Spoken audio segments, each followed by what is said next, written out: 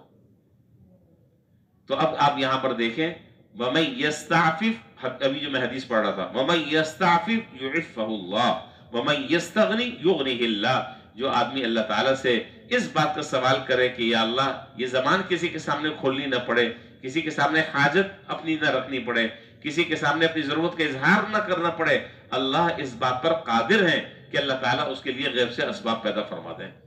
لیکن مسئلہ یہ کہ ہم اللہ تعالیٰ سے مانگتے ہی نہیں ہیں۔ ہمیں جتنا مزہ لوگوں کے سامنے مانگنے سے آتا ہے، لوگوں سے مانگنے میں آتا ہے، اللہ تعالیٰ سے مزہ نہیں آتا مانگنے میں۔ اور وہاں تو ہر وقت ذہن میں یہ بات ہوتی، پتہ نہیں ملے گا کہ نہیں ملے گا۔ تو حدیث یہ بتلا رہی ہے کہ جو آدمی اللہ تعالیٰ سے استعفاف کا سوال کرے گا اللہ تعالیٰ اس کو عطا فرما دیں گے، اور جو اللہ تعالیٰ سے استغنا کا سوال کرے گا اللہ تعالیٰ اس کو غنا نصیب فرما دیں گے، تمنگری نصیب فرما دیں گے۔ لہذا ہمیں لوگوں کے بجائے اللہ تعالیٰ کی طرف متوجہ ہونا چاہیے اور اپنے ہر معاملے میں اللہ تعالیٰ سے دعا کرنی چاہیے۔ تو بہرحال میں وہ حدیث اور دعا بتلا رہا تھا کہ یہ دعا مختصر سی ہے، اس کو یاد کر لینا چاہیے، اور حضور صلی اللہ علیہ وسلم ہمیشہ اس دعا کو پڑھا کرتے تھے، اللہم انا نسألک الہدی والتقی والعفاف والغنی۔ اللہ تعالیٰ ہمیں عمل کرنے کی توفیق عطا فرمائے۔ وآخر دعوانا الحمدللہ رب العالمین۔